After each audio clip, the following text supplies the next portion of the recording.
नमस्कार। Day to day देख रहे तमाम दर्शकों का मैं मनप्रीत कौर स्वागत करती हूँ। वादा किया था तो वादा जरूर निभाएंगे। जैसे कि डे टू डे भारत ने आपसे वादा किया था कि डे टू डे भारत समाज में रह रहे हर वर्ग की सहायता करेगा, हर वर्ग की आवाज़ बनेगा। वैसे ही डे टू डे भारत ने आपसे ये भी वादा किया था कि डे टू डे भारत का कोई भी रिपोर्टर, कोई भी कार्यकर्ता किसी भी पार्टी से, किसी भी व्यक्ति विशेष से किसी भी तरह का विज्ञापन नहीं लेगा, कोई रिश्वत नहीं लेगा, किसी को ब्लैकमेल नहीं करेगा, किसी से गिफ्ट नहीं लेगा। तो ये डे टू डे का वादा है आप सभी से। तो आपको बता दें, लुधियाना में 19 जून को चुनाव होने जा रहे हैं, ये उपचुनाव होने जा रहे हैं और इसको लेकर हम चर्चा करेंगे। और इस चर्चा में हमारे साथ शामिल हैं हमारे सीनियर सहयोगी अमर और हिमांशी। तो लुधियाना में 19 जून को उपचुनाव होने जा रहे हैं। सभी पार्टियों के सीनियर नेता मैदान में उतर चुके हैं। चुनावी प्रचार जोरों शोरों से चल रहा है क्योंकि इस सीट पर चारों पार्टियों की साख जुड़ी हुई है। तो आपको बता दें, वैसे तो इस सीट के लिए 19 उम्मीदवार उतरे हैं, लेकिन इसमें जो कांटे की टक्कर है वो 4 पार्टियों के बीच में है। इसमें बीजेपी, कांग्रेस, आम आदमी पार्टी और अकाली दल के आमने सामने की टक्कर है। इसी को लेकर हम चुनावी चर्चा करेंगे कि इस सीट के चुनावी समीकरण किस ओर इशारा करते हैं। तो अमर जी, आपका बहुत बहुत स्वागत है डे टू डे भारत में। पहला सवाल मैं आप ही से करूंगी कि जो लुधियाना की पश्चिमी सीट है, इसके चुनावी समीकरण क्या है, चुनावी हवा किस ओर इशारा कर रही है? बिल्कुल, बहुत बहुत धन्यवाद। तो जितने भी दर्शक इस वक्त हमें देख रहे हैं, सबसे पहले मैं क्लियर कर दूं, सवाल मेरा आपसे है, हम जब वोट डालने के लिए जाएंगे तो क्या सोच होगी आपकी? सोच बहुत होगी कि हमने इसको वोट देनी है, लोकतंत्र के अधिकार का हमने इस्तेमाल करना है।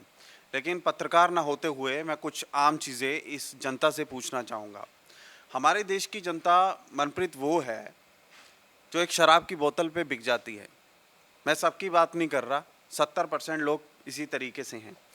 हमारे देश की जनता में से कुछ लोग ऐसे भी आते हैं, अभी अलीगढ़ की मैं खबर देख रहा था, आम तोड़ने पर एक बंदर को गोली मार दी आपने। बताइए, अब कितने ही आम पेड़ से नीचे गिरे होंगे या फिर कीड़े पड़े होंगे, वो स्वीकार है। लेकिन एक बेचारा जानवर, बेजुबान जानवर, इस तरह की अगर प्राकृतिक चीज़ खाने की कोशिश कर रहा है, प्रकृति ने पहले उसको दिया, इंसानों को नहीं दिया, तो उसको गोली मार दी। हमारी देश की जनता क्या करती है, कोई सड़क पर तड़प रहा हो या फिर कोई भी दिक्कत आ रही हो या फिर किसी के साथ कुछ गलत हो रहा है, हम ना वीडियो बनाने में ज़्यादा इंटरेस्ट लेते हैं। भारत के लिए, मदद के लिए, इंसानियत के लिए हम बाद में सोचते हैं। फिर आता हूँ मैं मीडिया पर। Media, five fingers are not same. फिर मेरे खिलाफ कई मीडिया चैनल वाले सोचेंगे क्या बोल रहा है, लेकिन मीडिया बिकाऊ है। बहुत सारे नेशनल चैनल आजकल जो डिबेट करते हैं, वो टॉपिक पहले से ही डिसाइड होता है कि किस पार्टी को हमने हाईलाइटेड करना है, कौन से सवाल होंगे, कौन से पार्टी से हमने इस तरह काउंटर सवाल करने हैं, किसको नीचे गिराना है, गेस्ट कौन सा होगा, हमारा एंकर किस तरीके से सवाल पूछेगा। ये नेशनल मीडिया में बहुत कुछ होता है।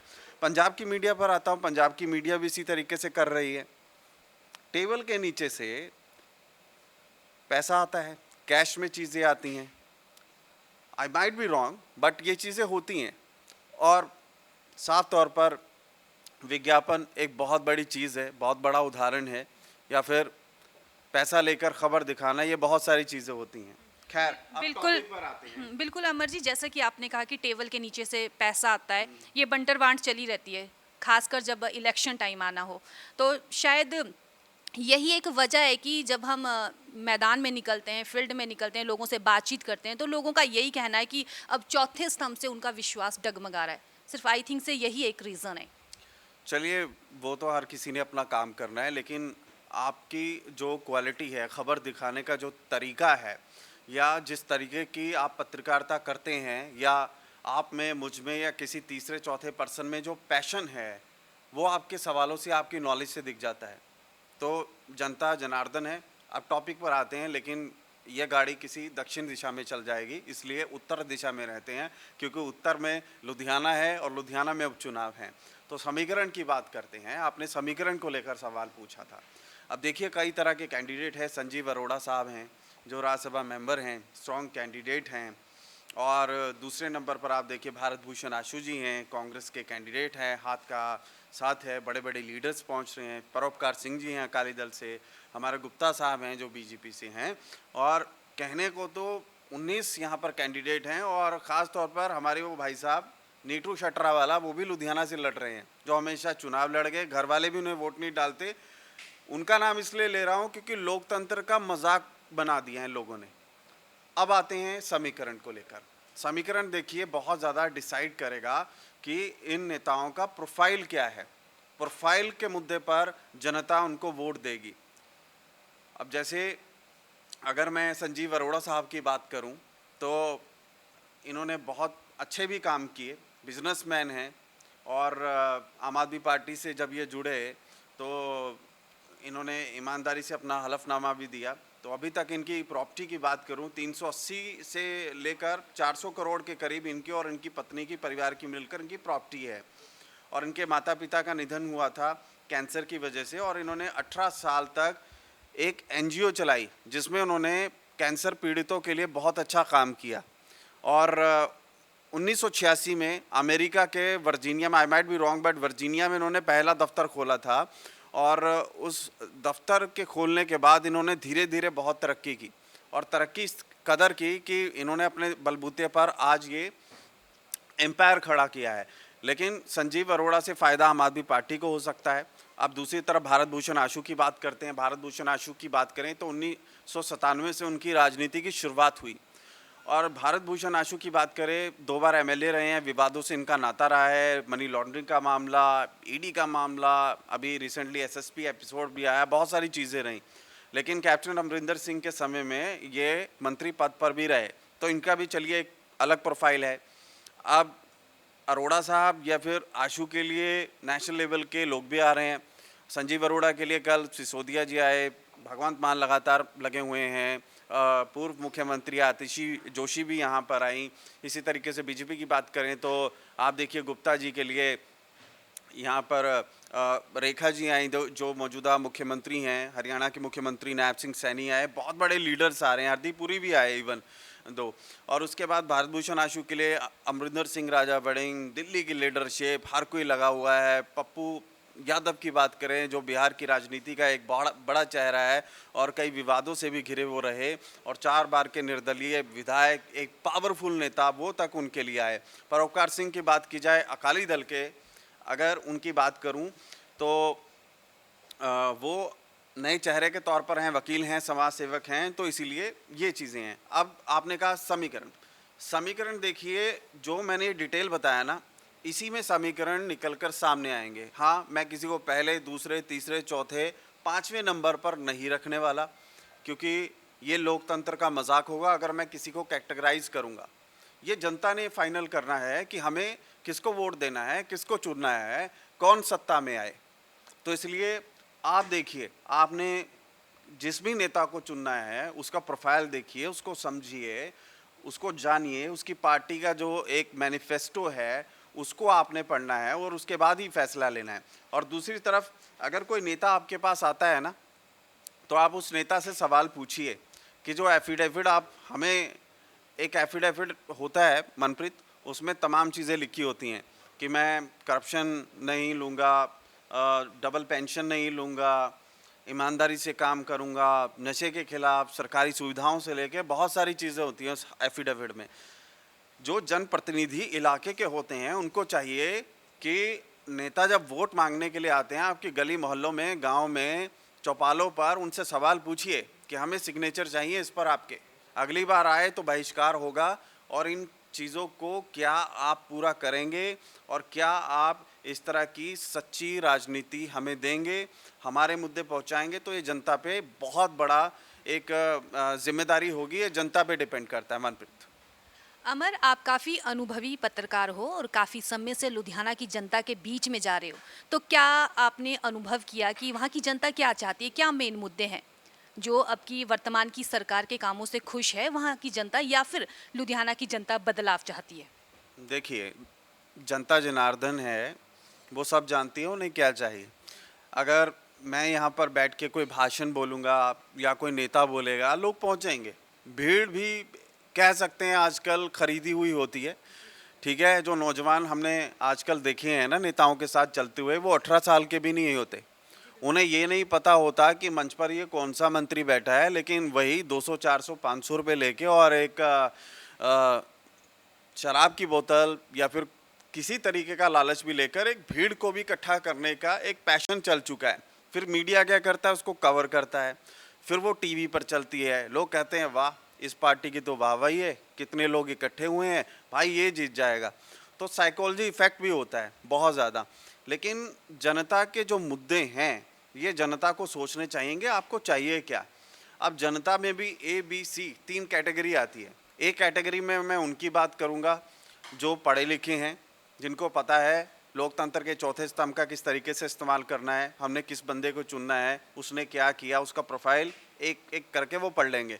B कैटेगरी में वो लोग आ जाते हैं जो ठीक है किसी चीज़ में आके किसी कह दिया कि ठीक है महिलाओं के लिए बस यात्रा फ्री फॉर एग्जांपल, हम आपके लिए ये ऐलान, इतना रोज़गार, इतना ये इतना वो सुन के बेचारे भ्रमित हो जाते हैं। ठीक है ये बंदा तो सही है।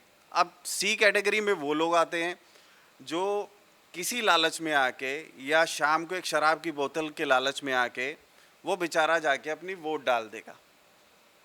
तो ये जनता को डिसाइड करना होगा कि आपको किस तरीके से चुनना है, कैसा व्यक्ति चाहिए। तो जनता जितनी भी हमें देख रही है, day to day news India के जो दर्शक हैं, day to day news Bharat के जो दर्शक हैं, मेरी हाथ जोड़ के रिक्वेस्ट है, आप अपने लोकतंत्र के अधिकार को समझें, जानें किसको वोट देना है, प्रोफाइल को पढ़ें, क्या वो पार्टी या क्या वो नेता साफ छवि का है, क्या वो आपके साथ खड़ेगा, क्या उसके खिलाफ कोई केस तो नहीं चल रहा, क्या वो झूठ तो नहीं बोलता, उसका पिछला क्या प्रोफाइल है, नया है तो उसका विज़न क्या है, ये आपने डिसाइड करना है। आप सोचिए इस चीज़ को। जी बिल्कुल अमर, आपने बिल्कुल सही कहा कि जनता को अपने वोट का सही तरीके से प्रयोग करना चाहिए, ना कि उसे बेचना चाहिए। तो हमारे साथ हमारी सहयोगी हिमांशी भी मौजूद है। हिमांशी, आप माइक लीजिए। मुद्दे जो चल रहे हैं, जैसे मनप्रीत ने आपसे बात की कि आम लोगों की जनता है वो मुद्दों पर आती है। मुद्दे ये हैं कि अनएम्प्लॉयमेंट, बेरोजगारी जो है, महंगाई, बिजली पानी, ये बहुत सी चीज़ें हैं, लेकिन लोगों का कहना है कि वोट देने के बावजूद भी ये चीज़ें हमें नहीं मिलती। देखिए नहीं मिलती। ये पूरा जो एपिसोड हमने डिस्कस किया या मनप्रीत के साथ जो मैंने चीज़ें बोली, ये जनता को ही डिसाइड करना है, नहीं मिलती। एफिडेविट के मुतल्लिक भी हम अपने पंजाबी चैनल पर, हिंदी चैनल पर दर्शकों को एक दिखाएंगे चीज़। और ये जो कॉपी है ना, वो आप हमसे लीजिएगा। मैसेज में आप हमें अपना नंबर छोड़िए, व्हाट्सएप नंबर छोड़िए, या जो भी वो कॉपी है एफिडेविट की, वो हम आपको भेजेंगे। वो कॉपी का प्रिंट आउट करवाइए, और जो प्रतिनिधि आपके दरवाजे पर वोट मांगने के लिए आ रहा है ना, उससे सवाल पूछना है आपने, उस पर साइन करवाइए। और अगली बार जब आया, अगर उसने उस चीज़ को पूरा ना किया, तो वो डिसाइड आपने करना है किस तरीके से करना है। लेकिन मुद्दे की बात करते हैं। देखिए नशे का मुद्दा बहुत बड़ा चल रहा है इन चुनावों में। नशा देखिए एक रॉकेट साइंस बना दिया है इन लोगों ने कि हाय तौबा मचा दिए नशे को लेकर। नशा देखिए अडानी पोर्ट पर भी करोड़ों का मिलता है, ऐसे तो मुंबई में मिलता है, बड़ी बड़ी मेट्रो सिटीज़ में मिलता है। तो मेरा इन नेताओं से सवाल है कि भैया पंजाब इस चीज़ में किस तरीके से बदनाम हो गया। पंजाब को तो आपने इस तरीके से बना दिया है कि पंजाब में ही ये चीज़ मिलती है। ये देखिए अगर मैं अमेरिका की बात करूं, उसमें कई कंट्रीज़ आती हैं, ठीक है, वेनेजुएला, कोलंबिया, पेरू, ठीक है, इक्वाडोर, मैक्सिको, सबसे ज़्यादा कोकेन और जो नशे का धंधा है इन कंट्रीज़ में होता है। इंडिया या पंजाब तो इस मामले में सिर्फ मैं कहूँगा सिर्फ 1% है, इतना बड़ा ये नेक्सस है नार्को का। तो नशे को लेकर मैं ये कहूँगा कि इतना बड़ा मुद्दा नहीं बनाना चाहिए। नशा सिर्फ एक हवाई चीज़ है, एक मीडिया हाइप है, या फिर लोगों की, या नशा है, मैं मानता हूँ उस चीज़ को, लेकिन नशा ख़त्म भी नहीं हो सकता जब तक हमारे जो नेता हैं, नेताओं के साथ जो अधिकारी हैं, वो ईमानदार नहीं होते। तो आप बताएं मुझे यहाँ पर हिमांशी, नशा कैसे ख़त्म हो सकता है, आप बताएं। पुलिस क्या करेगी, उनको महीने का हिसाब देना होता है ऊपर, ठीक है, किनको देना होता है? कोई ना कोई तो उनके ऊपर है ना। अब नेताओं के ऊपर भी एक नेता है और उस नेता के ऊपर भी एक नेता है। तो नशे से किसी का घर चल रहा है, नशे से किसी का घर उजड़ रहा है। हाँ, पंजाब सरकार ने कुछ अच्छे काम किए, यूपी की तर्ज पर, योगी की तर्ज पर उन्होंने जेसीबी का इस्तेमाल किया, नशा तस्करों की प्रॉपर्टी को ख़त्म करने का काम किया। लेकिन बात वही है कि नशे का मुद्दा जो है वो तब तक ख़त्म नहीं होगा। मैं एक बहुत बड़ा सलूशन दे रहा हूँ आपको। जब तक भ्रष्ट अधिकारियों को आप उनकी जेल की सलाखों पे नहीं पहुंचाते, वर्दी नहीं उतारते और जनता ऐसे नेताओं को सत्ता में नहीं लाती और ऐसे नेताओं को मौजूदा सरकार फ़ौरन नहीं निकाल देती, जिसके राज्य में अगर जिसके ज़िले में अगर या जिसकी एमएलए कोई है अगर उसके एरिया में या एमपी जिसके एरिया में ये अगर नशे का मामला निकलता है तो उससे जवाबदेही ली जाए कि भाई ये बताओ ये हुआ कैसे। तो मेरे हिसाब से एक रेवोल्यूशन की ज़रूरत है, एक बदलाव की ज़रूरत है। जब तक वो समाज में नहीं आती है फिर बातें आप मैं बैठ के यहाँ पे डिस्कस करेंगे या नेता लोग जितने भी हैं ना ये इसी तरीके से हवाई बातें करेंगे। तो नशे का मुद्दा सिर्फ एक मैं कह रहा हूँ एक शगुफा बना दिया है और कुछ भी नहीं, और इस पे नूरा कुश्ती जो है वो होती रहेगी। अमर, ये जो उपचुनाव होने जा रहे हैं इसका असर 2027 पर कितना पड़ेगा? क्योंकि अभी सीएम भी कह रहे थे कि इस चुनाव की जीत ही तय करेगी 2027 के चुनावी समीकरण। वहीं दिल्ली की सीएम रेखा भी कहती है कि वो अपने जीत की शुरुआत इसी सीट से कर रहे हैं। तो क्या लगता है आपको? देखिए 2027 के अगर समीकरण की बात करूं या फिर अभी से एक कहूं कि कोई जीते और 2027 में हावी हो जाए, वो बात मेरे हजम नहीं हो रही। क्यों नहीं हो रही? देखिए 1.5-2 साल का समय बाकी है, उपचुनाव हैं। गुरप्रीत गोगी जी जो स्वर्गवासी हैं उनकी मौत के बाद गोली अचानक चल गई थी, इस वजह से उनकी मौत हो गई। तो दुर्भाग्यपूर्ण ये जो चुनाव है ये दोबारा करवाने पड़े हैं। अब दुर्भाग्यपूर्ण इसलिए कह रहा हूँ क्योंकि जनता का तो पैसा ये नेता लोग तो इस्तेमाल कर रहे हैं ना, जितने भी हैं ये होटल के खर्चे, ये ऐशो आराम, ये गाड़ी में तेल डालना, या प्रेस कॉन्फ्रेंस जब होती है तो पत्रकारों के लिए जो खाने का प्रबंध होता है या बहुत सारी चीज़ें होती हैं, ये नेताओं से पूछिए आप कभी जाएंगी, आपकी क्या फैक्ट्री है, आप क्या जॉब करते हो, एक मंत्री को कितनी सैलरी मिलती है, क्या ये लाभ लश्कर जो यहाँ पर इंतज़ामों का रहता है क्या ये पॉसिबल है? नहीं है। तो मुझे लगता है कि 2027 की अगर मैं बात करूँ तो इन चुनावों का कोई असर नहीं होगा। फिर से नई चीज़ें होगी, नए मुद्दे होंगे, बड़ी गेम होगी और उस गेम पर बड़े सत्ताधारी अपने धुरंधरों को उतारेंगे और 27 एक का जो चुनाव होगा वो एक नए बदलाव या फिर रिपीट सरकार में हो सकता है। अमर, लास्ट सवाल आपसे यही करूंगी कि अगर नेता लोग जनता के दरवाजे पर जाते हैं वोट मांगने के लिए तो जनता का क्या रिएक्शन होना चाहिए? जनता के क्या सवाल होने चाहिए नेता से? क्योंकि जनता बार बार यही कहती है कि नेता आते हैं, वोट मांगते हैं और वोट लेने के बाद दोबारा से जो है अपना फेस नहीं दिखाते हैं। मतलब कि उन्हें अपनी आवाज़ को नेता तक पहुंचाना मुश्किल हो जाता है। तो बार बार जब भी हम फील्ड में जाते हैं तो जनता का यही एक सवाल होता है। तो अगर कोई नेता जनता के पास वोट मांगने आता है तो जनता का क्या सवाल होना चाहिए? देखिए जनता को सवाल पूछने चाहिए। When you have a question then only you will get answers. और कुछ मेरे पास एक एफिडेविट है, मैं फिर से वही चीज़ दोहराना चाहूँगा, आपके सवाल का जवाब भी वही है। सही कहा आपने, क्योंकि अमर जी जो हमारे चैनल का लक्ष्य है, हमारा जो मोटिव है यही है जनता के लिए। तो जनता को जागरूक करना कि अगर कोई भी नेता आपके दरवाजे पर आता है आपसे वोट मांगने के लिए तो उस सिचुएशन में आपका क्या सवाल होना चाहिए नेता से, तो आपको अमर जी बताएंगे। हमारे पास एक लिस्ट आई है तो आपको बताएंगे।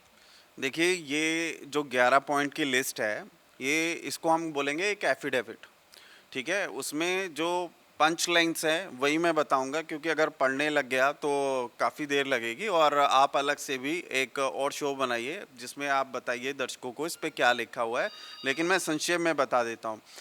पहले नंबर पर ईमानदारी की बात की है, ठीक है, कि आपसे ईमानदारी मैं बरतूंगा। कर्तव्य का पालन दूसरे नंबर पर, ठीक है। और फिर तीसरे नंबर पर कि मैं किसी विशेष मंत्रालय, किसी विशेष विभाग या किसी पेंशन का लालच नहीं करूंगा एक्स्ट्रा, ठीक है। उसी तरीके से भ्रष्टाचार की बात है, नशे की बात है, या फिर अधिकारियों का इसमें भी जिक्र है, और रिश्तेदारों को मैं सुविधाएं नहीं दूंगा, इस तरह का जिक्र है। और एक पेंशन की बात हुई है, और झूठी प्राथमिकता यानी कि फेक एफआईआर का जो हमेशा एक सीन रहता है वो भी इसमें दर्शाया गया एफिडेविट में कि वो भी नहीं होगा। और बहुत सारे ऐसे मुद्दे हैं जो इसमें बताए गए हैं, और ईमानदारी का शब्द जो है वो बार बार इस्तेमाल किया गया है। तो बिल्कुल आप जितने भी दर्शक हैं जो हमें देख रहे हैं वो हमारी इस वीडियो पर, इस शो पर आप कमेंट कीजिए, हमारी टीम आपको वो एफिडेविट भेजेगी। आप व्हाट्सएप नंबर भी फ़िलहाल भेज सकते हैं, लेकिन आपको चैनल को सब्सक्राइब करना होगा और नंबर आप हमें छोड़िए, हम फिर रिवर्ट में आपको एफिडेविट देंगे। बिल्कुल जी बिल्कुल। तो हमारे जो सीनियर सहयोगी अमर ने जानकारी साझा की है। तो अभी जो है उपचुनाव 19 तारीख को होगा, तो जनता के पास काफ़ी समय है। आप इस समय का सही से सदुपयोग कीजिए, एक एफिडेविट बनाइए, उस पर कुछ पॉइंट लिखिए जैसे कि हमारे सहयोगी अमर जी ने बताया।